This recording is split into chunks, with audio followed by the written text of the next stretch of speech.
ട്രഷറികളിൽ core banking സംവിധാനം നടപ്പാക്കിയെങ്കിലും സോഫ്റ്റ്വെയറിലെ പിഴവുകളുള്ളത് ഇടപാടുകാരെ വലയ്ക്കുന്നതായി പരാതി. Savings bank അക്കൗണ്ടുകൾക്കും പെൻഷൻകാർക്കുമാണ് software തകരാർ തലവേദനയാവുന്നത്. ഇത് സംബന്ധിച്ച് നിരവധി പരാതികളാണ് വിവിധ ട്രഷറികളിൽ ലഭിച്ചിട്ടുള്ളത്.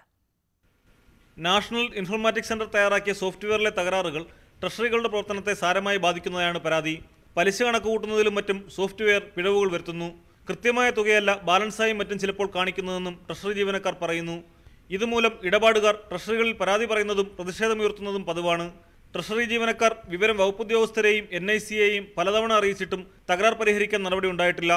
അതേസമയം സ്പാർക്ക് വഴിയുള്ള ശമ്പള ഇടപാടുകൾക്കും മറ്റും ഈ പ്രശ്നങ്ങളില്ല. സർവീസിൽ നിന്ന് വിരമിച്ചപ്പോൾ ലഭിച്ച തുക സ്ഥിരനിക്ഷേപമാക്കിയവരും നിക്ഷേപം പുതുക്കുമ്പോൾ കൃത്യമായ പലിശ ലഭിക്കാതെ വലയുകയാണ്. ഒരു 2-3 FD ഉണ്ട്. അതിൽ ഒരെണ്ണത്തിന് 3 മാസമായിട്ട് ഇൻട്രസ്റ്റ് കിട്ടുന്നില്ല. അപ്പോൾ ഇവർ പറയുന്ന പുതിയ എന്തോ ഒരു സോഫ്റ്റ്വെയർ വന്നിട്ടുണ്ട്, അതിലുള്ള ബുദ്ധിമുട്ടുകളാണെന്നാണ് പറഞ്ഞത്, അതിലുള്ള മിസ്റ്റേക്സ്. പലിശയിലുള്ള വ്യത്യാസം പല ഇടപാടുകാരും അറിയാതെ പോവുകയാണ്.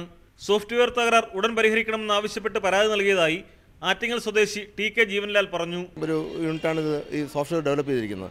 അപ്പോൾ ഈ NIC-കാർക്ക് ഇവിടെ നിന്ന് മെയിൽ കൊടുത്തതിന് ശേഷമാണ് ആ സാധനം ഇനി അവിടെ നിന്ന് കറക്റ്റ് ഇതുവരെയും കറക്റ്റ് ചെയ്ത് വന്നിട്ടില്ല. കഴിഞ്ഞ ഒരു 1.5 മാസമായിട്ട് ഇതിൻ്റെ ബാക്കിൽ നിന്ന് ട്രഷറി ഓഫീസർക്ക് ഞാനൊരു പരാതി എഴുതി കൊടുത്തിരിക്കുകയാണ്.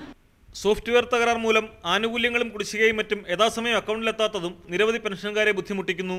കേന്ദ്രീകൃത സംവിധാനത്തിലേക്ക് മാറിയതോടെ മണി ഓർഡർ പെൻഷൻ വൈകുന്നതായും പലയിടങ്ങളിൽ നിന്നും പരാതികളുണ്ട്. പ്രദീപ്, News 18, തിരുവനന്തപുരം.